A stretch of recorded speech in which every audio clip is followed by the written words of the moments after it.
পৃথিবীতে কেউ স্থায়ী হয় না,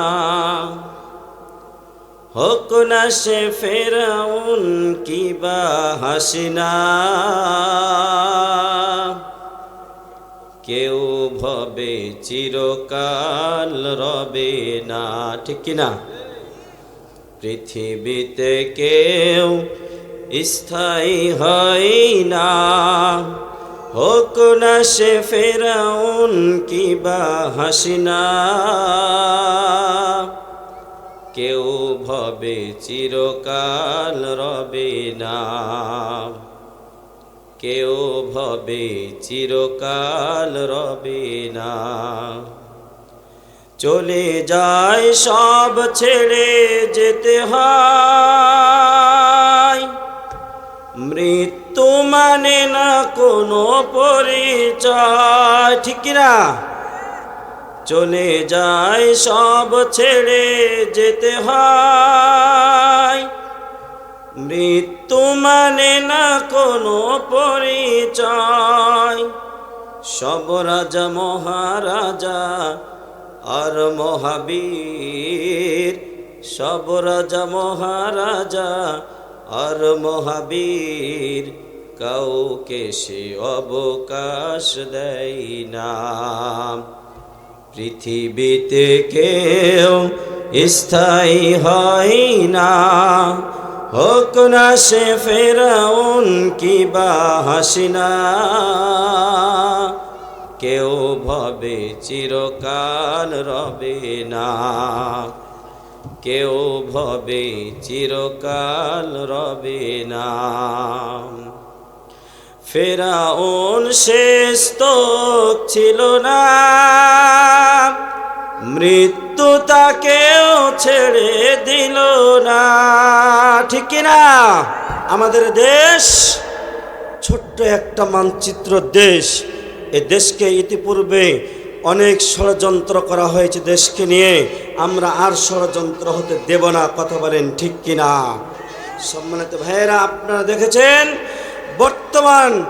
বর্তমান কয়েকদিন আগের ঘটনা, শিবগঞ্জ এলাকাতে, আমার মাতৃভূমি এলাকায় তারা কাঁটাতারের বেড়া দিতে এসেছিল। বাংলার জনগণ বিডিআর সাথে তাল মিলিয়ে কাত্তা হাস্যা, যেটা আমরা বলে থাকি, আমরা ছড়া বটি দাও যে যা পেয়েছে সকলে নিয়ে ঐক্যবদ্ধ নিয়ে ঝাঁপিয়ে পড়েছে। বাংলার জমিন তারা ছেড়ে দিতে রাজি হয়নি। আজকে আমরা বলে দিতে চাই, এই বাংলার জমিনে অনেক ষড়যন্ত্র করা হয়েছে ইসলামকে নিয়ে। আজকে আপনাদের তাফসির মাহফিল 2017 সাল থেকে নিয়ে 24 সাল পর্যন্ত ওই স্বৈর শাসকরা করতে দেয় না, কথা বলেন ঠিক কিনা? কিন্তু আজকে আমরা বলে দিতে চাই, যারা তোমরা বাধা দিয়েছ, বুকের যদি পাটা থাকে আজকে আসো আমাদের মঞ্চের সামনে বাধা দিতে, কারোর একটা পিঠে চামড়া রাখবে না, কথা বলেন ঠিক কিনা? সম্মানিত ভাইয়েরা, আর ষড়যন্ত্র করতে দেওয়া হবে না। একদল ষড়যন্ত্র করে গিয়েছে, আবার কেউ যদি ষড়যন্ত্র করতে আসে, আমরা হাতে হাত মিলাইয়া, কাঁধে কাঁধ মিলাইয়া, মুসলমানেরা আজকে আমরা যে মাযহাব মানে এটা আমাদের বড় কথা নয়। আমার হচ্ছে মুসলমান, আমাদের এক হচ্ছে কোরআন, আমাদের আল্লাহ হচ্ছে এক, আমাদের নবী হচ্ছে এক, সুতরাং ইসলাম হচ্ছে এক। ইসলামকে বাস্তবায়িত করাবার জন্য আমরা এক পতাকা তলে রাজি আছি। কারা কারা দুহাত তুলে আল্লাহরে দেখান। আল্লাহ রাব্বুল আলামিন বলেন, ইল্লা মান তাবা ওয়া আমানা ওয়া আমিলা আমালান সালিহান ফাউলাইকা ইউবাদদিলুল্লাহু সাইয়্যাতিহিম হাসানাত।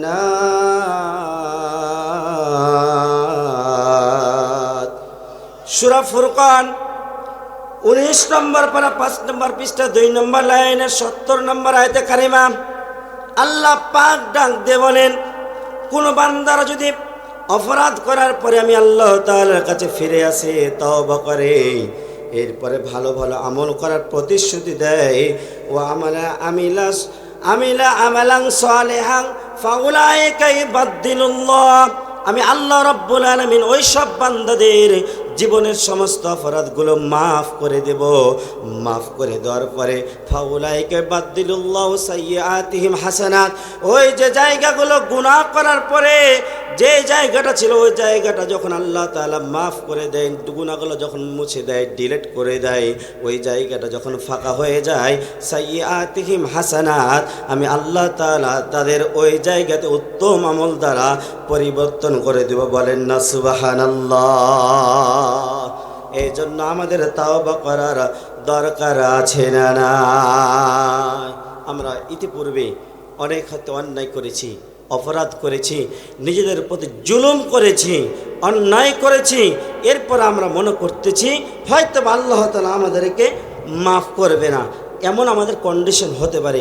বিশ্বনবী মুহাম্মদুর রাসূলুল্লাহ সাল্লাল্লাহু আলাইহি ওয়াসাল্লাম মক্কা থেকে মদিনায় হিজরত করে গেলেন যখন, আল্লাহর নবী কালেমার যখন মদিনার গলিতে গলিতে ছড়িয়ে পড়ল, হঠাৎ করে আকসাম ইবনে সাইব নামে একজন নেতা, আকসাম গোত্রের তিনি প্রতিনিধি, তিনি বলতেছেন, আহা, মক্কা থেকে নাকি একজন মানুষ এসেছে, সে নিজেকে নবী বলে দাবি করতেছে, সে নিজেকে ইসলামের দাওয়াত দিচ্ছে, ইসলামের দাওয়াত দিচ্ছে, সেটা নাকি সঠিক ধর্ম।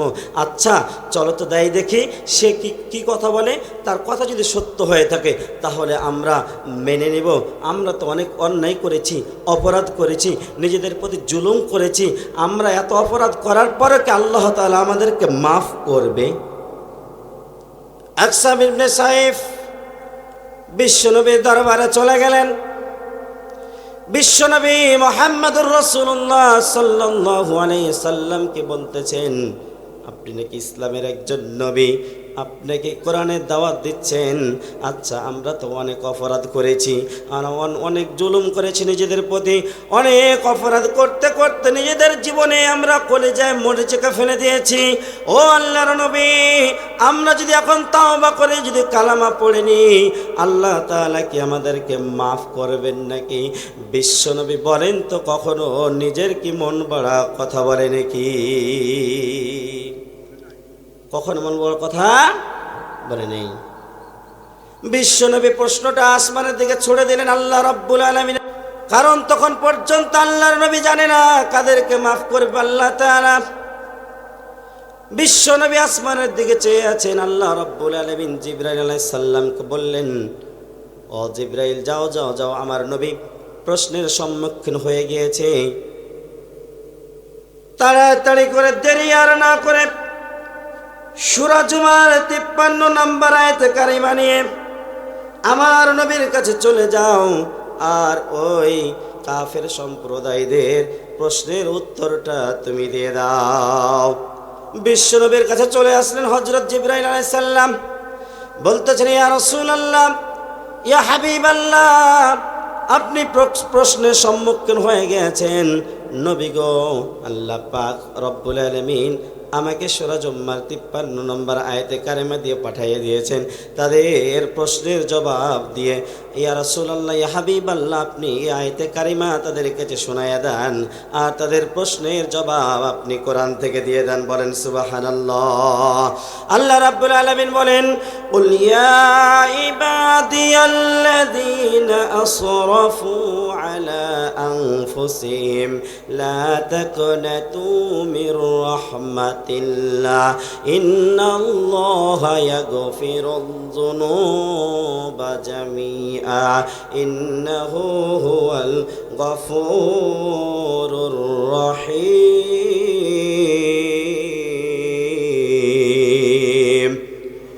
সূরা জুমআ 24 নম্বর পারা 3 নম্বর পৃষ্ঠা 7 নম্বর লাইনের 53 নম্বর আয়াতে কারিমা আল্লাহ পাক রব্বুল আলামিন বিশ্ব নবীর মাধ্যমে জানিয়ে দিলেন, ও আমার গোলামেরা, শোনো শোনো শোনো শোনো শোনো, তোমরা মনে করেছো আমরা অনেক অপরাধ করেছি, অপরাধ করতে করতে নিজেদের কলিজায় মরিচাকে ফেলে দিয়েছি। আমরা যদি এখন তওবা করে ঈমান আনয়ন করি, আল্লাহ পাক রব্বুল আলামিন হয়তো আমাদেরকে মাফ করবে না। আল্লাহ রব্বুল আলামিন বলেন, গোলামেরা রে, না না না না না, লা তাকনাতু মির রাহমাতিল্লাহ, তোমাদের পাপের পরিমাণ যদি পাহাড় সম পরিমাণ হয়ে যায়, এরপর তোমরা যদি তওবা করে ফিরে আসো, আমি আল্লাহ রব্বুল আলামিন আলামিন ইন্নাল্লাহা ইয়াগফিরুয যুনুবা জামিয়া, যতই অপরাধ করো না কেন আমি আল্লাহ তাআলা তোমাদের জীবনের সমস্ত অপরাধগুলো মাফ করে দেব। বলেন না সুবহানাল্লাহ। এই জন্য আমাদেরকে ফিরে আসা দরকার আছে না নাই? ইতিপূর্বে আমরা আওয়ামী লীগ করেছি, ইতিপূর্বে আমরা জামাত ইসলাম করেছি, ইতিপূর্বে আমরা বিএনপি করেছি, ইতিপূর্বে আমরা চরমনায় করেছি, ফুরফুরা করেছি, দেওয়ানবাগে, রাজারবাগে, হাটারবাজি, যত রকম বাগি আছে না কেন সব তন্ত্র মন্ত্র বাদ দিয়ে গাজার সাথে আমরা জড়িত ছিলাম, জুয়ার সাথে আমরা জড়িত ছিলাম, আমরা জেনার সাথে জড়িত ছিলাম, সব কিছু বাদ দিয়ে যদি আজকে আমরা জান্নাতি বাগান থেকে তওবা করতে পারি, আল্লাহ রাব্বুল আলামিন বলেন ইন্নাল্লাহা ইয়াগফিরুয যুনুবা জামিয়া, তোমাদের জীবনের সমস্ত অপরাধগুলো আমি আল্লাহ তাআলা মাফ করে দেব। এর জন্য আমরা কি তওবা করতে পারি? তওবা করতে পারি? বলেন আল্লাহ আজ থেকে আমরা জীবনে আর কোনো অন্যায় কাজের সাথে জড়িত থাকবো না, অন্যায় কাজকে সাপোর্ট করব না। আল্লাহ আমরা তওবা করলাম, আমাদের কবুল করুন, আমিন। জোরে বলেন আমিন। সম্মানিত ভাইয়েরা, আমি পয়েন্টগুলো খুব সংক্ষিপ্তভাবে আপনাদের সামনে খালি উপস্থাপন করে যেতে চাই। তাহলে 1 নম্বর পয়েন্ট হচ্ছে আল্লাহ তাআলার প্রিয় বান্দা যদি হতে চাই আমরা, আমাদের কি করতে হবে? তওবা করতে হবে। বেশি বেশি আমরা কি করব? তওবা করব। এরপরে 2 নম্বর যেটা পয়েন্ট হচ্ছে সেটা হচ্ছে আমাদের ঈমান আনয়ন করতে হবে। তাহলে আমরা আয়াতের মধ্যে আমরা পেয়ে গেছি যে আমাদেরকে তওবা করতে হবে। এরপর আল্লাহ তাআলা বলতেছেন ইল্লা মান তাবা ওয়া আমানা, এরপর ঈমান আনয়ন করার কথা বলতেছেন। তাহলে আমাদের ঈমান আনয়ন করা দরকার আছে না? আমাদের ঈমান আনয়ন করা দরকার আছে না নাই? এই জন্য আমাদেরকে ঈমান আনয়ন করতে হবে। যদি আমরা ঈমান আনয়ন করি তাহলে আল্লাহ তাআলার আমরা শ্রেষ্ঠ বান্দায় উপনীত হতে পারব। আল্লাহ রাব্বুল আলামিন বলেন ওয়ালাউ আন্না আহলাল কুরা আমানু ওয়াত্তাকাউ লাফাতাহনা আলাইহিম বারাকাতিম মিনাস সামাই ওয়াল আরদ উইদ্দাতু লিল মুত্তাকিন।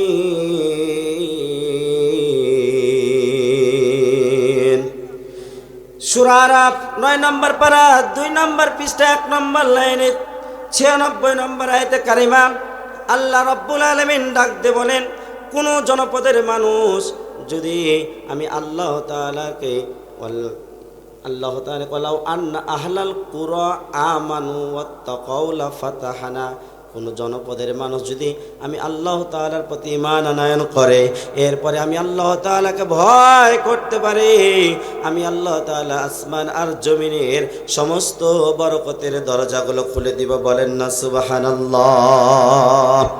যদি আমাদের জন্য আল্লাহ তাআলা বরকতের দরজা খুলে দেয় তাহলে আমাদের কি অভাব অনটন থাকবে? আমরা অনেক সময় অভাব অনটনের মধ্যে পড়ে যখন যাই, হারামকে হারাম মানি না, হালালকে হালাল বুঝি না। যেখানে আমরা খেতে পাই সেইখানে ছুটি। নেতা যদি আমাদেরকে ডাক দিয়ে বলে, ও আমার কর্মী বাহিনী যাও, এইখানে যাও, ওই জায়গাতে 50 বিঘা জমি পতিত পড়ে আছে, গরিব অসহায় মানুষদের জমিগুলো পতিত পড়ে আছে, যাও সেইখানে দখল করো, মারামারি করো, তোমার আমি 50,000 টাকা দিব। নিজের জীবন বাজে রেখে গিয়ে হারাম কাজটাকে হালাল বানাইয়া সেইখানে গরিব অসহায় মানুষদেরকে জমি থেকে তাড়িয়ে দেয়। এমন লুটতরাজ বাটপার মার্কা নেতা আমাদের সমাজে আছে না নাই? ভোটের আগে চান্দু চাচা কইলো আমাগরে, এমপি যদি হতে পারি দিমু গলা ভরে। ঠিক কিনা? ভোটের আগে চান্দু চাচা কইলো আমাগরে, এমপি যদি হতে পারি দিমু গলা ভরে। এমপি হবার পরে সান্দু চাচার কোনো খবর নাই। আমরা গরিব আমাগর দেখার মতো কেউ নাই। সত্য কথাই বন্ধু বেজার, গরম ভাতে বিড়াল বেজার। কইতে গেলে পিতৃরাজের মনে আছে ডর। আমরা গরিব আমাগর দেখার মতো কেউ নাই। আমরা গরিব আমাগর দেখার মতো কেউ নাই। ঠিক কিনা? ভোটের আগে চান্দু চাচা বলে, আমারা যদি চেয়ারম্যান বানাও, আমারা যদি এমপি বানাও, আমারা যদি মন্ত্রী বানায় দাও, তাহলে তোমাদের এই এলাকায় আমি যত রাস্তাঘাট আছে সব কিছু পাকা করে দেব। তোমাদের এলাকায় একটা মসজিদ কাঁচা থাকবে না, সবগুলো পাকা বানায় দেব। তোমাদের স্কুল মাদ্রাসা কোনো কিছু ঘাটতি থাকবে না, সব দেব। ভোট হওয়ার পরে কালভার্ট ব্রিজ পর্যন্ত পেটের ভিতরে ঢুকায় এমন লুটতরাজ মার্কা নেতা আমাদের সমাজে আছে না নাই? এমন নেতা নেত্রীদের পিছনে আমরা পড়ে যাই, সারা জীবন নেতার কোনো খবর নাই। ভোটের সময় যখন আসে, ভোটের সময় আসার পরে 500 টাকা যখন আপনার আমার পকেটে ঢুকে যায়, সারা জীবন কি করলো নেতা আমার? মদ খাইলো নাকি গাঁজা খাইলো, মসজিদ উঠাই দিল নাকি মাদ্রাসা উঠাই দিল, সেটা আমরা দেখি না। ভোটের আগের দিন রাত্রে যখন 500 টাকা পকেটের মধ্যে ঢুকাইয়া দেয়, সমস্ত কিছু ভুলে গেল। তারিখর মদখোর গাঁজাখোর মার্কা নেতাকে আমরা এ চেয়ারে বসাই। কথা বলেন ঠিক কিনা? এমন সব নেতা থেকে আমাদেরকে দূরে থাকা দরকার আছে না নাই? আবার তারা বলে, আমরা যখন এই সমস্ত কথাগুলো বলি, আমরা কি বলে ধর্ম ব্যবসায়ী। কথা কি ভুল বলেছি? ধর্ম ব্যবসায়ী আমরা না। আমরা সারা জীবন নামাজ পড়ি, মাথায় টুপি দিই, গায়ে পাঞ্জাবি পরি, ইসলামের কথা বলি। আমরা ধর্ম ব্যবসায়ী নয়। ধর্ম ব্যবসায়ী তো হচ্ছে তারাই সারা জীবন নামাজ পড়ে না, গাঞ্জার সাথে জুড়ে থাকে, জেনার সাথে জড়িত থাকে। ভোটের 1 সপ্তাহ আগে, 2 মাস আগে থেকে মাথায় টুপি দেয়, গায়ে পাঞ্জাবি পরে, মানুষের কাছে মানুষকে বোকা বানায়া মানুষদের ভোটটা আদায় করে নিয়ে এই চেয়ারে বসে এরাই হচ্ছে বড় ধর্ম ব্যবসায়ী। কথা বলেন ঠিক কিনা? ধর্ম ব্যবসায়ী কারা? আপনারা জানেন, বর্তমানে একদল ডক্টর মিজানুর রহমান আজহারি, সে সিলেটের মাহফিলে বলেছিল, এক দল খেয়ে গিয়েছে, আর এক দল খাওয়ার জন্য প্রস্তুত আছে। জমিনে, বাংলার জমিনে প্রায় 49 থেকে 50টি নিবন্ধিত দল আছে, কেউ একটাও প্রতিবাদ করলো না। কিন্তু তোমরা প্রতিবাদ করলে তার মানে বোঝা গেল ঠাকুর ঘরে কেড়ে বলতেছে আমি কলা খাইনি। ঠাকুর ঘরে কেড়ে আমি কলা খাইনি। তোমাদের এত জলে কেন? তুমি যদি না খেয়ে থাকো, যদি না জুলুম করে থাকো, যদি না লুটতরাজ করে থাকো, মানুষের সাথে খারাপ ব্যবহার যদি না করে থাকো, যদি ডাকাতি না করো, ছিনতাই না করো, তাহলে কেন তুমি তোমার ওই ডক্টর মিজানুর রহমান আজহারের কথাটা তোমার গায়ে পেতে নিলে? তার মানে সেটাই বুঝে গেল ঠাকুর ঘরে কেড়ে আমি কলা খাইনি। কথা কি বোঝা যায়? কথা বোঝা যায়? আমার মুসলমান ভাইয়েরা, এই জন্য আমাদেরকে সময় থাকতে সময়ের মূল্যায়ন করতে হবে। কারণ সময় ফুরাইয়ে গেলে ওই সময় আর ফিরিয়ে পাওয়া যায়। Time and tide wait for none. সময় এবং স্রোত কারো জন্য অপেক্ষা করে না। মনে রাখতে হবে আমাদেরকে, মৃত্যু কিন্তু একদিন আমাদেরকে বরণ করাই লাগবে। কিন্তু সে মৃত্যুটা যেন হয় আমাদের ইসলামের পক্ষে। কথা বলেন ঠিক কিনা? আল্লাহ রাব্বুল আলামিন বলেন, قل إن الموت الذي تفرون منه فإنه ملاقيكم ثم تردون يردون إلى عالم الغيب والشهادة فينبئكم بما كنتم تعملون সূরা জুমআ 28 নম্বর পারা 13 নম্বর পৃষ্ঠা 3 নম্বর লাইন 8 নম্বর আয়াতে কারিমা আল্লাহ রাব্বুল আলামিন বলেন, মরণ থেকে পালাও তুমি, মরণ তোমারে লইবে ঘিরি, যদি সুদূর আকাশ পানে লুকাও সেটা লাগিয়েছিনি। এই মহারোগের চিকিৎসা নাই, নাই সে ওষুধ জগতে, খুঁজিয়া কাতর হইলে কি হবে, পারিবে না তারে ঠেকাতে। কথা বলেন ঠিক কিনা? আমার মুসলমান ভাইয়েরা, এ মৃত্যুর স্বাদ প্রত্যেককে একদিন গ্রহণ করাই লাগবে। এ মৃত্যুটা যেন হয় ইসলামের পক্ষে। আপনি যেখানে লুকান না কেন, সাত জমিন আসমানের নিচে যদি আপনি লুকান, এরপরে আপনাকে মৃত্যুর স্বাদ গ্রহণ করা লাগবে। যদি সিঁড়ি দিয়ে উঠে আপনি লুকাতে চান, এরপরে আপনাকে মৃত্যুর স্বাদ গ্রহণ করা লাগবে। মরণ কিন্তু আসবেই আসবে, এ চিন্তা চেতনা করে আমাদেরকে পথ চলা লাগবে। আমার মুসলমান ভাইয়েরা, হযরত ইদ্রিস আলাইহিস সালাম আল্লাহ রাব্বুল আলামিনের পয়গম্বর, হযরত ইদ্রিস আলাইহিস সালামের মৃত্যুর ঘণ্টা বেজে গেল। হযরতে আজরাইল আলাইহিস সালাম চিন্তা করলো, আহারে আল্লাহর পয়গম্বর হযরত ইদ্রিস আলাইহিস সালামের তো মৃত্যুর ঘণ্টা বেজে গিয়েছে, তার তো মৃত্যু হবে চতুর্থ আসমানে, কেমনে আমি তার চতুর্থ আসমানে জানটা কবজ করব? হযরতে আজরাইল আলাইহিস সালাম পেরেশানির মধ্যে পড়ে গেলেন। আল্লাহ রাব্বুল আলামিন হযরত জিবরাইল আলাইহিস সালামকে পাঠিয়ে দিলেন, ও জিবরাইল, যাও যাও যাও, চলে যাও আমার পয়গম্বর ইদ্রিসের কাছে, যাও চলে যাও, গিয়ে তুমি বলবা আজ থেকে যতগুলো আমল করবে তার সমস্ত আমলের দ্বিগুণ সওয়াব আল্লাহ পাক রব্বুল আলামিন তোমারে দান করে দেবে। ও মুসলমান ভাইয়েরা, হযরত জিবরাইল আলাইহিস সালাম চলে আসলেন। হযরত ইদ্রিস আলাইহিস সালামকে এসে সালাম দিচ্ছেন, আসসালামু আলাইকা ইয়া রাসূলুল্লাহ। ও আল্লাহর পয়গম্বর ও নবী ভাই ইদ্রিস আলাইহিস সালাম, আল্লাহ পাক বলে, আল্লাহ রব্বুল আলামিন আমাকে পাঠিয়ে দিয়েছেন আপনার কাছে।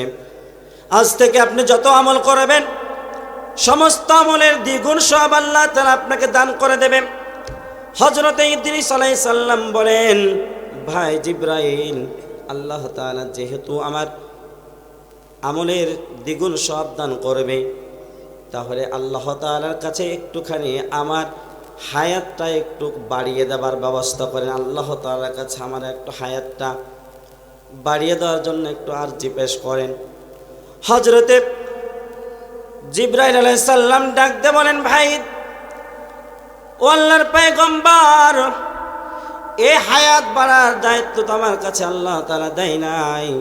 হায়াত যদি বাড়াতে চান তাহলে এই হায়াত বাড়ার জন্য মালাকুল মউত হযরত আজরাইল আলাইহিস সালামের কাছে যাওয়া লাগবে।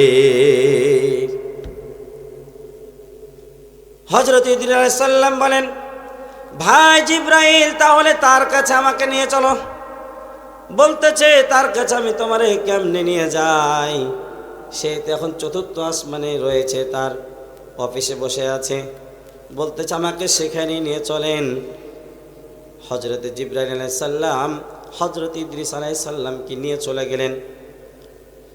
আজরাইল আলাইহিস সালামের অফিসের সামনে দাঁড়িয়ে থাকলেন ইদ্রিস আলাইহিস সালাম। আর জিবরাইল আলাইহিস সালাম বলেন, ভাই আমি যাই একটুখানি রুমের মধ্যে গিয়ে আমি একটু অনুমতি নিয়ে আসি।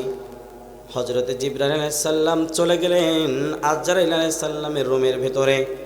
সালাম দেওয়ার পরে বলতেছে, ভাই এমন সময় আমার কাছে আসলে কারণটা কি? আপনি হচ্ছেন সমস্ত ফেরেশতাদের লিডার। ও মুসলমান ভাইয়েরা, আপনাদের কাছে একটুখানি জানতে চাই, আপনাদের প্রধানমন্ত্রী যদি আপনাদের বাড়িতে আসে আপনি আশ্চর্য হবেন কি হবেন না? সমস্ত ফেরেশতাদের সর্দার হযরতে জিবরাইল আলাইহিস সালাম আজরাইল আলাইহিস সালামের কামরার মধ্যে তার অফিস রুমে যখন প্রবেশ করেছেন, হযরতে আজরাইল আলাইহিস সালাম দাঁড়িয়ে গিয়েছে। ভাই এমন সময় আমার রুমের মধ্যে কারণটা কি? আমার অফিস রুমের মধ্যে কারণটা কি? হযরতে জিবরাইল আলাইহিস সালাম বলতেছে, ভাই আল্লাহর পয়গম্বর ইদ্রিস আলাইহিস সালামের আল্লাহ রাব্বুল আলামিন যত সে আমল করবে তার দ্বিগুণ সব দান করবে, সেই জন্য তার হায়াত একটু বাড়ানোর জন্য আপনার কাছে আরজি পেশ করেছে। আজরাইল আলাইহিস সালাম ডাক দিয়ে বলেন, ভাই জিবরাইল আপনি কি বলেন, আমি তো পেরেশানিতে আছি। হযরত ইদ্রিস আলাইহিস সালামের আজকে মৃত্যুর ঘন্টা বেজে গিয়েছে, সেই তো আছে জমিনে, তার মৃত্যু হবে এই আসমানে, চতুর্থ আসমানে, তার কেমনে আমি জানটা কবজ করবো, আমি তো পেরেশানির মধ্যে পড়ে গিয়েছি। হযরত জিবরাইল আলাইহিস সালাম বলেন, ভাই আল্লাহর পয়গম্বর ইদ্রিস আলাইহিস সালাম আপনার কামরার বাইরে দাঁড়িয়ে রয়। সুবহানাল্লাহ।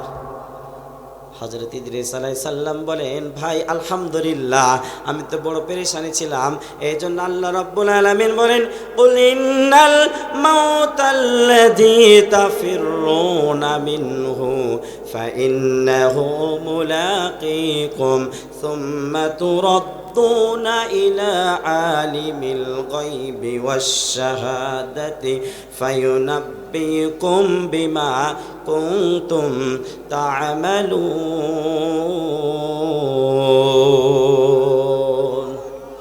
মানুষের যখন মৃত্যুর ঘন্টা বেজে যায়, যেখানে তার মৃত্যু লেখা আছে সেইখানে মৃত্যু হবে। জয়টার সময় লেখা আছে, সে যদি বিকাল 4টার সময় তার মৃত্যুবরণ লেখা থাকে, বিকাল 4টার সময় তার মৃত্যু হবে। 1 সেকেন্ড আগেও হবে না, 1 সেকেন্ড পরেও হবে না।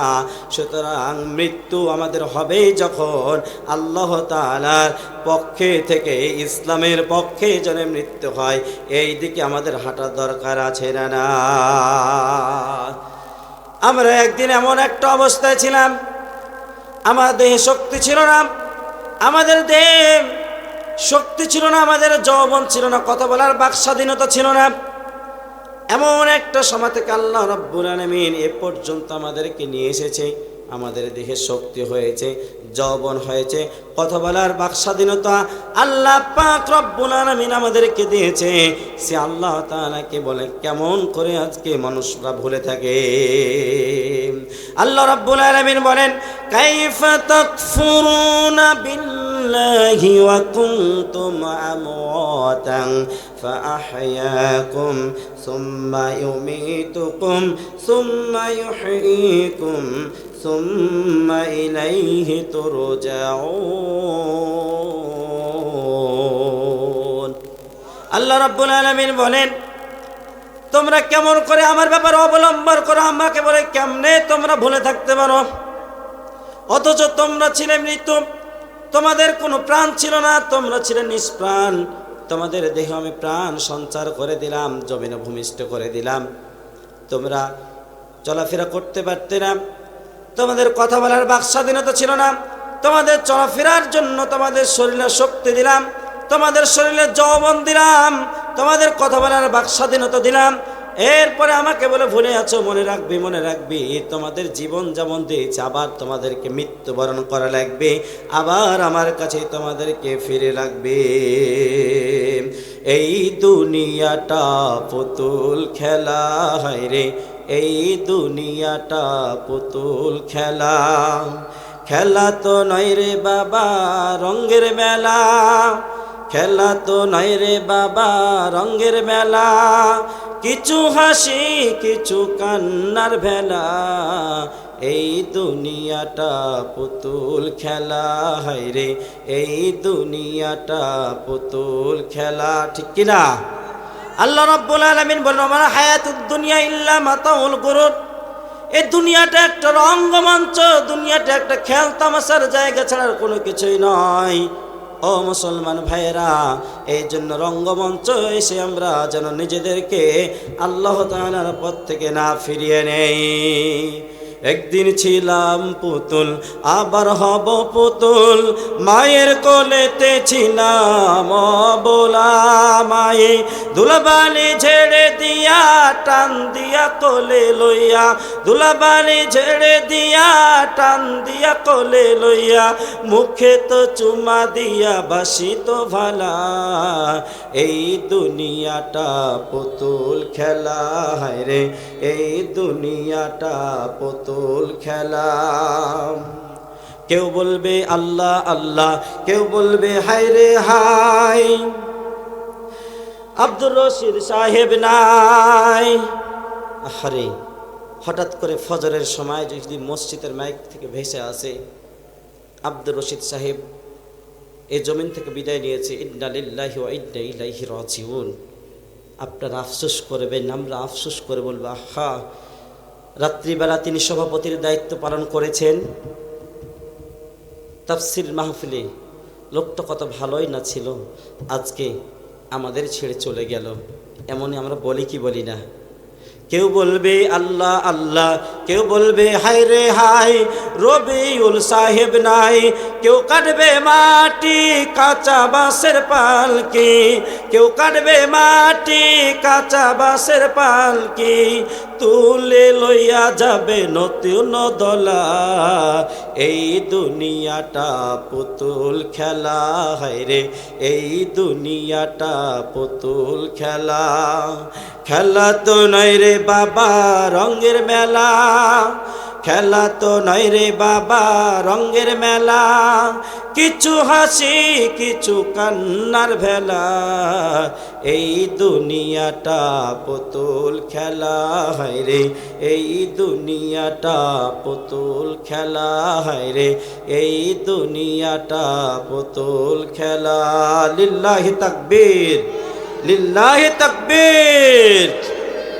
আমার মুসলমান ভাইয়েরা, এই দুনিয়াটা পুতুল খেলা ছাড়া আর কিছুই নয়। দুনিয়াটা আমরা কয়েকদিনের জন্য এসেছি, এই জন্য আমাদেরকে জমিন ছেড়ে যাবার আগে ঈমান আনয়ন করা দরকার আছে না নাই?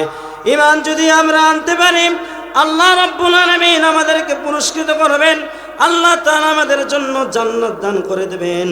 এই জন্য আল্লাহ তাআলার পথে আমাদেরকে থাকার দরকার আছে না নাই?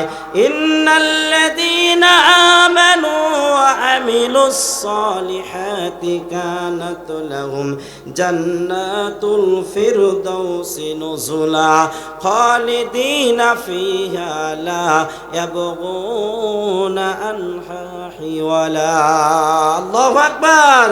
সূরা কাহাফ 16 নম্বর পারা 3 নম্বর পৃষ্ঠা 13 নম্বর লাইনের 107 এবং 108 নম্বর আয়াত আল্লাহ পাক রব্বুল আলামিন বলেন, ইন্নাল্লাযীনা আমানু, নিশ্চয় যারা আল্লাহ পাক রব্বুল আলামিনের পথে ঈমান আনবে, ওয়া আমিলুস সালিহাত, এবং যারা ভালো ভালো কাজ করবে, আমল সালেহ করবে, আল্লাহ রব্বুল আলামিন তাদেরকে এমন একটা জান্নাত দান করে দেবেন যে জান্নাতের নিচ দিয়ে স্রোতধারা ঝর্ণাধারা প্রবাহিত হয়।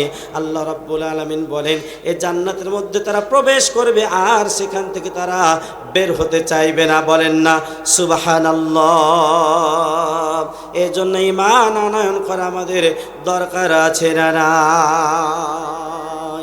ঈমানের পথে অবিচল থেকে আমার মরণ যেন হয়, তোমারই কাছে মিনতি আমার, তোমারই কাছে মিনতি আমার, মহামহিম দয়াময়।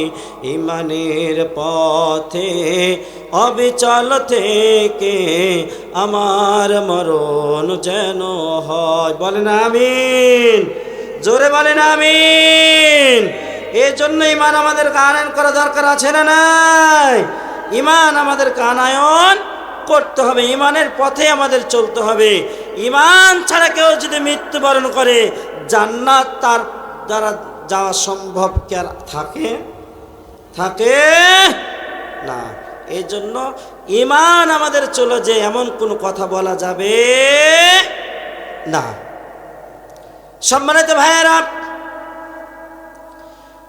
ইমানদার আমরা এখানে সবাই ইমানের পক্ষে আমরা থাকতে চাই। ইমানের বিপক্ষে কেউ যদি কথা বলে আমরা কেউ সহ্য করব। ইতিপূর্বে ইমান নিয়ে অনেক কথা বলা হয়েছে, তাফসীর মাহফিলে কতই না বাধা দেওয়া হলো, কিন্তু আজকেও সে স্বৈরাচার চলে গিয়েছে। কিন্তু কিছু স্বৈরাচার বাংলাদেশে উদ্ভব হচ্ছে, কথা বলেন ঠিক কিনা? তারা বলে কোরআনের মধ্যে রাজনীতি নাই। এই কথা কেউ যদি বলে ইমান কি তার থাকবে? কেউ যদি এই কথাকে সমর্থন করে ইমান তার থাকবে? সেই দলের সাথে থাকলে ইমান থাকবে? ইমানদার তো তারাই হবে বিশ্ব নবীর শিখানো দেখানো পথে যারাই চলবে, কথা বলেন ঠিক কিনা? আল্লাহর নবী মুহাম্মদুর রাসূলুল্লাহ সাল্লাল্লাহু আলাইহি ওয়াসাল্লাম মক্কার জমিন থেকে যখন মদিনায় চলে গেলেন, আমার মুসলমান ভাইয়েরা হিজরত করে 10টা বছর সেখানে তিনি নবুয়ত জিন্দেগিতে বসবাস করেছিলেন। এরপরে আল্লাহ রাব্বুল আলামিন বিশ্ব নবী যখন মক্কা থেকে মদিনায় গেলেন, মদিনা রাষ্ট্র বিশ্ব নবীর হাতে উঠাইয়া দিলেন। বিশ্ব নবীর মদিনা রাষ্ট্র যখন তার হাতে উঠে আসলো, তিনি বলেন তো কি দ্বারা সমাজ প্রতিষ্ঠা করেছিলেন? কথা বলেন। আল কোরআন দ্বারা সমাজ প্রতিষ্ঠা করেছিলেন। আচ্ছা বলেন দেখি, এই রাজনীতি নামে কোরআনে সূরা আছে না নাই? সূরাতুল মুলক রাজনীতি নামে আল্লাহ তাআলা একটা সূরা স্পেশাল দান করে দিয়েছে।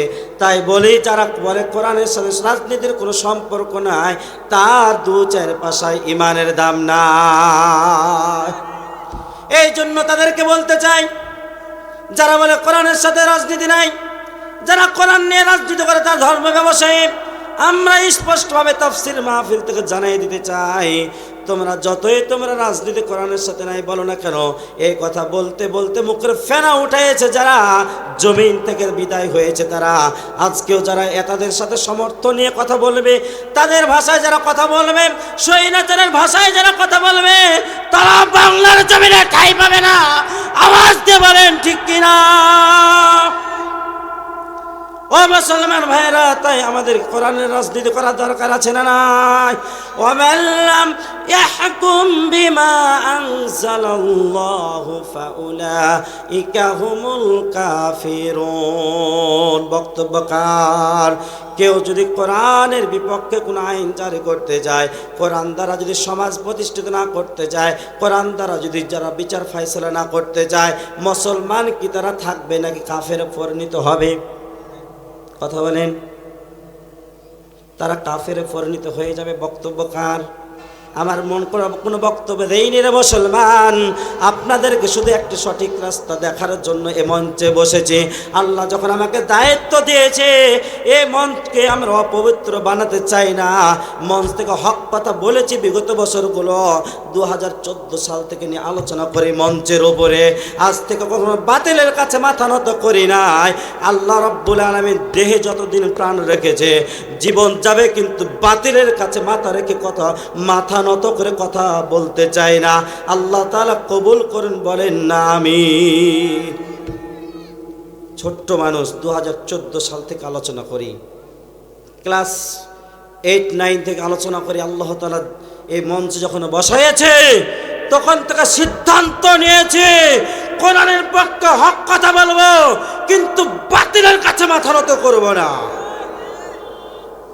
সম্মানিত ভাইয়েরা, তাই আপনাদের উদাত্ত আহ্বান জানাই, অনেক নির্যাতনা জুলুম সহ্য করেছি আমরা, কিন্তু কতদিন রাতের পর রাত রুমের মধ্যে ঘুমাইতে পারি নাই। ওই বাতিল স্বৈরাচারের দোসররা আমাদেরকে রুমের মধ্যে ঘুমাইতে দেয় নাই। পরীক্ষার সময় অন্যের বাড়িতে থেকে পরীক্ষা দিতে হয়েছে, নিজের বাড়িতে থেকে পরীক্ষা দিতে পারি নাই, হোস্টেলে থেকে পরীক্ষা দিতে পারি নাই। আজকে তো সে বাতিলরা আজকে দেশ থেকে বিতাড়িত হয়েছে। অনেক খেলা তারা খেলতে চেয়েছিল, কিন্তু আজকে মাঠ ফাঁকা, খেলার কোনো মানুষ নেই। সম্মানিত ভাইয়েরা, তারা বলেছিল খেলা হবে। কি হবে? খেলা হবে।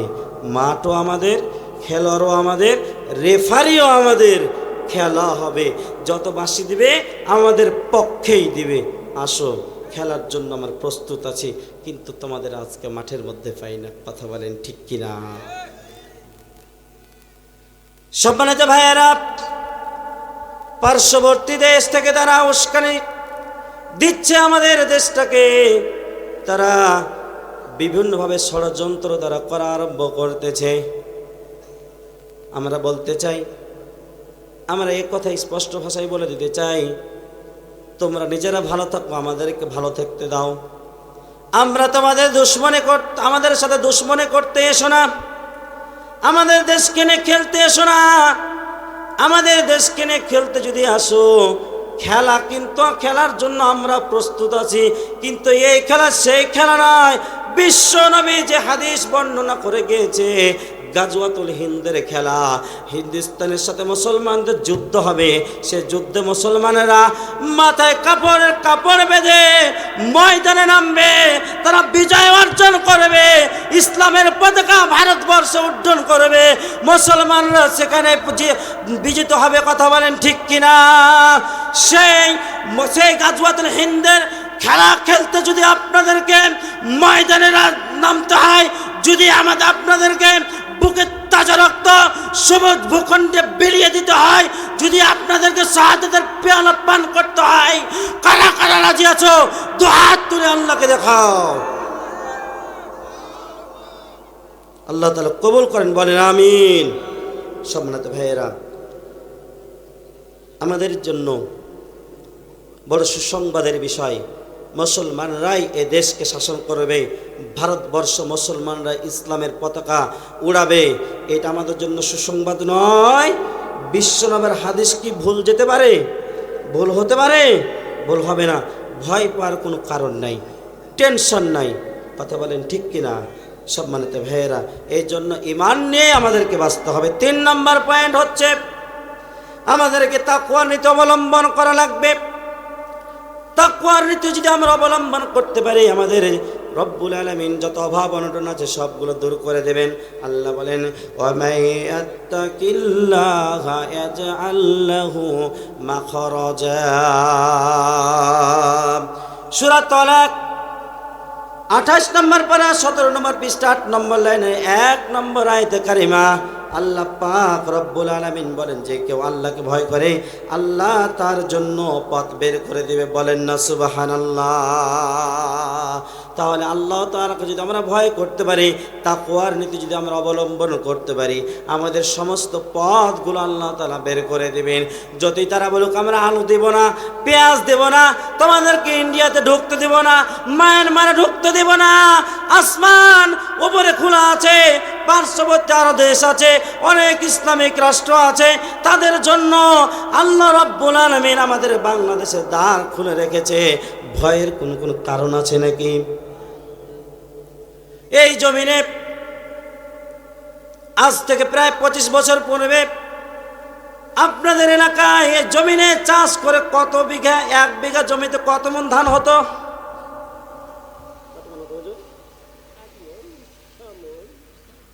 25 বছর পূর্বে 8 মণ 6 মণ হতো না, 4 থেকে 5 মণ হতো। আমি নিজে দেখেছি। সম্মানিত মুসলমান ভাইয়েরা, 4 থেকে 5 মণ ধান হতো। আচ্ছা বলেন তো, এখন 2024 সালে 25 সালে এসে 1 বিঘা জমিতে কত মণ ধান হয়? 20 মণ, 25 মণ, 30 মণ, 40 মণ।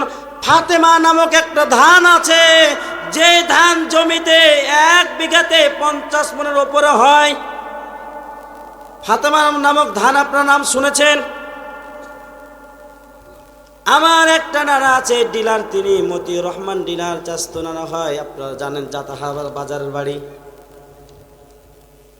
তার কাছে ফাতেমা নামক ধানটা 2021 সালে তার কাছে মাত্র 7টা সেচ দিয়েছিল কৃষি অফিসার থেকে, যাতে করে ওই ধানটা সে বীজ করে আরো বেশি বেশি ফলন উৎপাদন করতে পারে। ওই বীজটাতে 1 নয় 2 নয় 50 মণের উপরে বিঘাতে ধান হয়। আল্লাহ রাব্বুল আলামিন বলেন ওয়ায়ারযুকুহু মিন হাইসু লা ইয়াহতাসিব। আল্লাহ তাআলা এমন এমন জায়গা থেকে তোমাদেরকে রিজিকের ব্যবস্থা করে দিবে যা তোমরা কখনো কল্পনাও করো নাই। তাহলে পৃথিবীর মানুষ যদি আমার বাংলাদেশকে যদি তারা অর্থ সম্পদ না দেয়, যদি বিভিন্নভাবে যদি পরিকল্পনা করে ষড়যন্ত্র করে যারা মাটির নিচে যদি দাবিয়ে রাখতে চায়, বলেন তো আল্লাহ তাআলা যদি আমাদেরকে মাটির উপর থেকে সামাম পৃথিবীর উপরে সারা বিশ্বের বুকে একটা রোল মডেল করে তুলে দিতে চায়, বলেন তো বিশ্বের কোনো পরাশক্তির ক্ষমতা আছে নাকি বাংলাদেশকে নিঃশেষ করে দেওয়া? ঈমান যদি বুকে ধারণ করেন আর যদি তাকওয়ার নীতি অবলম্বন করতে পারেন, আল্লাহ তাআলাকে ভয় করতে পারেন, বিশ্বের কোনো পরাশক্তির ক্ষমতা নাই আপনাকে আমাকে জমিন থেকে নিঃশেষ করে দিতে পারে। এই জন্য আমাদেরকে তাকওয়ার নীতি অবলম্বন করতে হবে। ও মুসলমান ভাইয়েরা, আমরা আর একটু সামনের দিকে এগিয়ে যাই। আল্লাহ পাক রব্বুল আলামিন বান্দাদের উদ্দেশ্য বলেন, বান্দারা রে, তোমরা যদি আমার প্রিয় বান্দা হতে চাও তাহলে 4 নম্বর পয়েন্ট হচ্ছে তোমাদেরকে তাওয়াক্কুল করতে হবে। কেবলমাত্র শুধুমাত্র আমি আল্লাহ তাআলার উপরে তোমাদেরকে নির্ভরশীল হতে হবে। আল্লাহ রাব্বুল আলামিন বলেন ওয়া মান ইয়াতাওয়াক্কাল আলাল্লাহি ফাহুয়া হাসবুহু ইন্নাল্লাহা বালিগু আমরিহি কদ জাআলাল্লাহু লিকুল্লি শাইইন কদরা।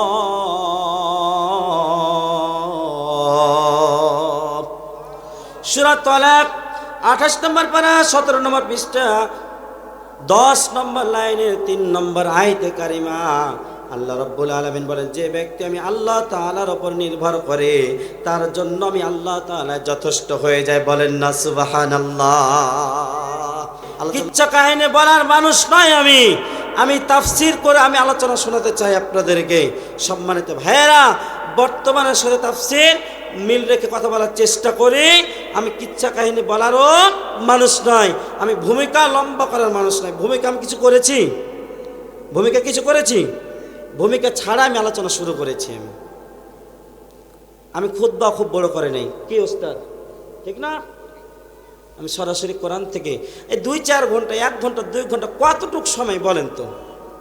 1 ঘন্টা 1.5 ঘন্টা 2 ঘন্টার সময় কিচ্ছা কাহিনী বলার সময় আছে? সময় নেই। সম্মানিত ভাইয়েরা, আল্লাহ রাব্বুল আলামিন বলেন, যে কেউ আমি আল্লাহ তাআলার উপর নির্ভর করবে আমি আল্লাহ তাআলা তার জন্য যথেষ্ট হয়ে যাই। শুধু তাই নয়, আল্লাহ রাব্বুল আলামিন বলেন ইন্নাল্লাহা বালিগু আমরিহি কদ জাআলাল্লাহু লিকুল্লি শাইইন কদরা। আল্লাহ পাক রব্বুল আলামিন বলেন, আমি তার জন্য শুধু যথেষ্ট হয়ে যাই এইটুকু নয়, আমি তার জীবনের মনের ইচ্ছা আকাঙ্ক্ষাগুলো আমি পূর্ণ করে দেব। বলেন না সুবহানাল্লাহ। আল্লাহ তাআলা আমাদের যথেষ্ট শুধু এইটুকু নয়, আল্লাহ তাআলা আমাদের মনের ইচ্ছা আকাঙ্ক্ষা পূর্ণ করে দেবে। এই জন্য আল্লাহ তাআলার উপর নির্ভরশীলতা আমাদের হওয়া দরকার আছে না নাই? এই জন্য আল্লাহ তাআলার উপর আমাদের নির্ভরশীলতা হতে হবে। আল্লাহ ছাড়া আমাদের কোনো গতি নাই, আমাদের কোনো পথ নাই। সম্মানিত ভাইয়েরা, আল্লাহ তাআলাকে আমরা যদি ডাকতে পারি আল্লাহ তাআলা আমাদের ডাকে সাড়া দেবেন। আল্লাহ বলেন উদউনি আস্তাজিব লাকুম, গোলামেরা তোমরা আমাকে ডাকো আমি তোমাদের ডাকে সাড়া দেব। আমাকে ডাকবে কেমন করে? আল্লাহ রাব্বুল আলামিন বলেন ফাযকুরুনি আযকুরুকুম আশকুরুলি ওয়ালা তাকফুরুন ইয়া আইয়ুহাল্লাযীনা আমানুস্তাঈনু বিস-সাবরি ওয়াস-সালাহ ইন্নাল্লাহা মা'আস সাবিরিন।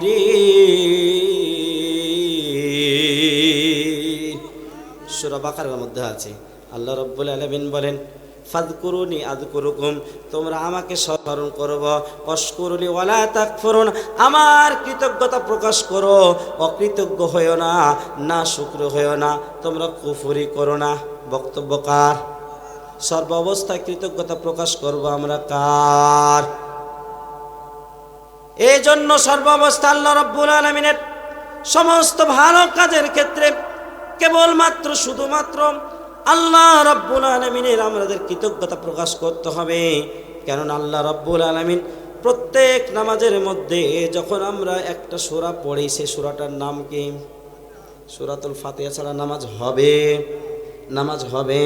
সেইখানে আল্লাহ রাব্বুল আলামিন শিখাই দিচ্ছেন আলহামদুলিল্লাহি রাব্বিল আলামিন। সমস্ত প্রশংসা কেবলমাত্র শুধুমাত্র একজনের, বলেন তো তিনি কে? সে আল্লাহ তাআলা আমাদের প্রশংসা করতে হবে। আল্লাহ রাব্বুল আলামিন বলেন ইয়া আইয়ুহাল্লাযীনা আমানুস্তাঈনু বিস-সাবরি ওয়াস-সালাহ। আল্লাহ বলেন ধৈর্য এবং নামাজের মাধ্যমে তোমরা আমার কাছে সাহায্য প্রার্থনা করো। আমাদের ধৈর্য কম না বেশি? ধৈর্য আমাদের আছে, ধৈর্য আমাদের নাই। বাইরে আমরা বিড়ালের মতো ঘুরি, বাড়ি থেকে স্ত্রীর ওপরে যত রকম রাগ আছে সবটুকু ঝাড়ি। বাইরে গিয়ে আমরা নেতার পিছনে ঘুরি একটা শুধুমাত্র সিগারেটের কারণে, এক গিলাস মদের কারণে নেতার সামনে কিছুই বলতে পারি না।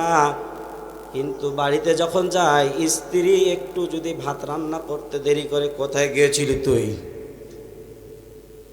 আর গ্রাম এলাকার মানুষ চাষাবাদ যদি করে, জমিন থেকে যদি আসে, হাতে তো একটা আছে, মানে সব লাল করে দেয়। মুসলমান ভাইয়েরা, অনুরোধ করে বলে দিতে চাই, স্ত্রীদের হাতে কখনো হাত তুলবেন না। স্ত্রীদের গায়ে কখনো হাত তুলবেন না। স্ত্রীদের কখনো পিটাইবে না। স্ত্রীরা হচ্ছে নরম মনের মানুষ, তারা তো জানেন তারা বাঁকা হাড্ডির তৈরি। এই জন্য বাঁকা হাড্ডির যখন তৈরি, তাদেরকে যেভাবে তারা বুঝবে তাদেরকে সেইভাবে বুঝাতে হবে। রাগারাগি করা যাবে না, সংসারের মধ্যে গন্ডগোল করা যাবে না। সংসার যদি সুখের করতে চান, আপনি বাইরে থেকে আসলেন, স্ত্রী যদি একটা ভুল করে বসে, ভুল করেছে একটা, আপনার আম্মার সাথে গন্ডগোল করেছে, সন্তানটাকে মেরেছে, আপনি স্ত্রীটাকে সুন্দর করে কাছে ডাকেন। ডাকার পরে তাকে ভালো করে তাকে বলেন, ও আমার কলিজার টুকরা, ও আমার নয়নের মণি, আমার স্ত্রী, প্রাণের প্রাণ, জানের জান। তোমার তার ভালো ভালো কথাগুলো মনে করাইয়া দেন। তুমি নামাজ পড়ো, আমার কত ভালো লাগে। তুমি আমার জন্য দোয়া করো, কতই না ভালো লাগে। তোমার জন্য সংসারটা আমার সুখের হয়ে গিয়েছে। তুমি যখন ছিলে না, সংসারটা একরকম ছিল। তুমি যখন আমার সুখের সংসারে এসেছো, আমার সংসারটা যেন বারাকা দিয়ে আল্লাহ তাআলা পূর্ণ করে দিয়েছে। ও আমার স্ত্রী রে, আজকে তোমাকে তোমার অমুক কথাটা তুমি আম্মাকে বলেছো, এটাতে আমি রাগ করিনি, তবে এই কথা থেকে তোমাকে মনে ফিরে থাকাই ভালো। এই কথা যদি সুন্দর করে গায়ে হাত দিয়ে, মাথায় হাত দিয়ে যদি আপনি বলে দিতে পারেন, স্ত্রীর হাতায় মাথায় হাত রেখে যদি একটু দোয়া করে দিতে পারেন, ওই স্ত্রী আপনার বকনিতে আপনার লাঠি দ্বারা পিটাইয়া যে শাসন না হবে, সুন্দর করে বুঝাই দিলে আপনার স্ত্রী তার চাইতে বড় শাসনে পরিণত হয়ে আপনার সংসারে কখনো আর গন্ডগোল বাধাইবে না। মায়েরা, বোনেরা, আপনাদেরকেও বলি, স্বামীরা বাইরে থেকে আসে, কাজ করে, কাম করে, অফিস আদালত সেরে, কৃষি ক্ষেত থেকে কাজ করে আসে, মাথাটা একটু গরম থাকে, মেজাজটা ভালো থাকে না। হঠাৎ করে বাড়ির মধ্যে আসবে যখন, সুন্দর করে পরিপাটি হয়ে তাদের সামনে থাকবে, তখন স্বামীর হাতের ছাতাটা সুন্দর করে উঠাইয়া রাখবে, ব্যাগটা নিয়ে ঘরের মধ্যে রাখবে, এক গিলাস ঠান্ডা পানি এনে দেবে, সুন্দর করে বসতে দেবে। কারেন্ট যদি না থাকে, ফ্যান যদি না ঘরে, পাখাটা দিয়ে একটু বাতাস করবে। আপনার স্বামী আপনার জন্য সারা জীবন দোয়া করবে। আপনি ভুল করলে আপনার স্বামী আপনার গায়ে হাত কখন উঠাবে না। কিন্তু এখন আমার মায়েরা, আমার বোনেরা, আমার ভাবিরা স্বামীর জন্য সাজগোজ করতে পারে না, স্বামীর জন্য ঠান্ডা পানি এনে দিতে হতে পারে না, কিন্তু বাইরে বয়ফ্রেন্ড নিয়ে ঘুরে এমন মার্কা মা বোন আমাদের সমাজে মেয়েরা আছে না নাই? আর যুবক ভাইয়েরা তো সারা রাত্রি মোবাইলে কথা বলে, এইদিকে যুবকরা কথা বলে না। আজান হয়ে যায়, ফজরের আজান, মোবাইল কি যেন খেলে, জোহরের আজান হয়ে যায়, পার্শ্বে দিয়ে মসজিদের ইমাম সাহেব হেঁটে যায়, নিচ দিকে 2-3 জন বন্ধু বসে আছে, বলে মার মার মার, কাট কাট, ধর ধর ধর ধর, ঠিক কিনা? কথা বলেন। এ মোবাইল আসিল কি দলা লাগিল, পড়ালেখায় অমন বসে না।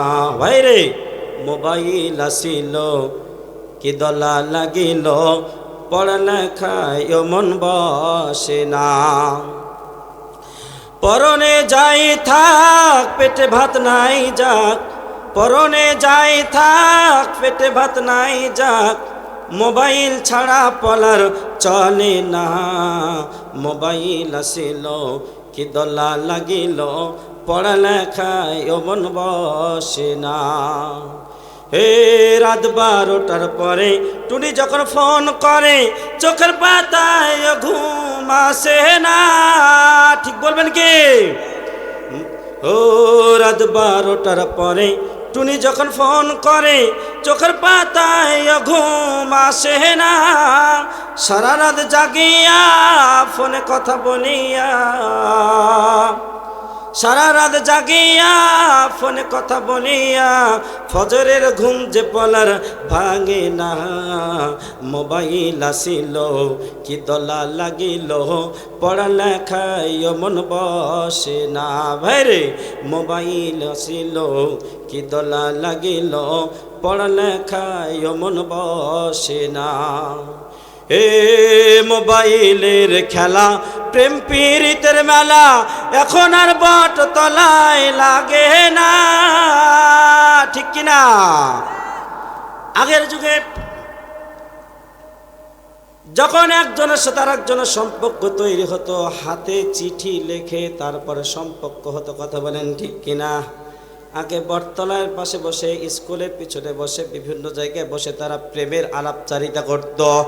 এখন বলেন ও মোবাইলের খেলা প্রেম পীড়িতের মেলা, এখন আর বটতলায় লাগে না। বিছানায় শুইয়া কানে ফোন লাগাইয়া, বিছানায় শুইয়া কানে ফোন লাগাইয়া, কই মরে সোনা বন্ধু ভইল না। মোবাইল আসিল কি দলা লাগিল, পড়ালেখায় মন বসে না। ঠিক কিনা? ও যুবকরা, ও আমার তরুণের সোনামানিকরা, ভালো করে শোনো শোনো শোনো। যে মোবাইল নিয়ে আজকে তুমি সারা রাত্রি ধরে কথা বলো, যে মোবাইল নিয়ে তুমি চ্যাট করো, যে মোবাইল নিয়ে তুমি সারাদিন মার মার কট কট খেলো, এ মোবাইল তোমাকে জাহান্নামে নিয়ে যাওয়ার জন্য কারণ হয়ে দাঁড়িয়ে যাবে। আল্লাহ রাব্বুল আলামিন সেই দিন ফেরেশতাদেরকে বলবেন, খুযুহু ফাগুল্লু সুম্মাল জাহিমা সাল্লু সুম্মা ফি সিলসিলাতিন যারুহা ফাসলুকু।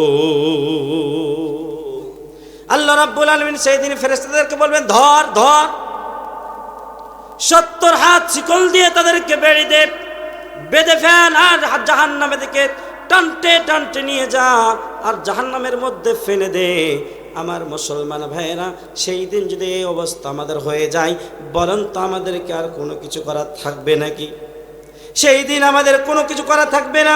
আল্লাহ রাব্বুল আলামিন সেই দিন কামরো কোনো ওজর শুনবেন না। আল্লাহ রাব্বুল আলামিন নিরপেক্ষভাবে বিচার করবেন।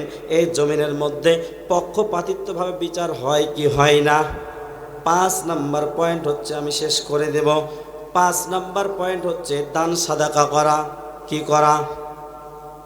আল্লাহ রাব্বুল আলামিন বলেন, মান যাল্লাযী يقرضوا الله قرضا حسنا فيضاعفه له أضعافا كثيرا والله يقبض ويبسط وإليه ترجعون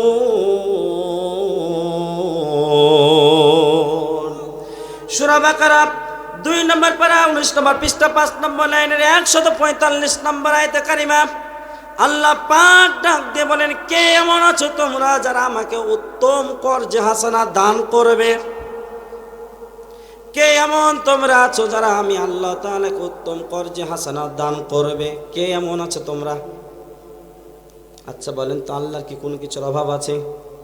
আল্লাহর টাকা লাগবে, জমি জায়গা লাগবে, সম্পদ লাগবে, বাড়ি লাগবে, গাড়ি লাগবে, কোনো কিছু আল্লাহ তাআলার অভাব নাই। এরপরে কেন আমার আল্লাহ বলেন, ও গোলামেরা, কে এমন তোমরা আছো যে তোমরা আমাকে উত্তম কর্জে হাসানাত দান করবে? তারা গলি ঝিলিমিলি ঝিলিমিলি জ্বলছে, ডালে ডালে ফুলগুলো সৌরভে দোলছে, রসুল এসেছে, হাবিব এসেছে, রসুল এসেছে, হাবিব এসেছে। কাবার পাশে মানবের সেরা মানব এসেছে, বলেন মারহাবা। আমিনার কোলে চন্দ্র দোলে, পাখিরা ডালে ডালে গান ধরেছে, হাবিব এসেছে, হুজুর এসেছে, রাসূল এসেছে, আল্লাহর নবী এসেছে। লিল্লাহি তাকবীর।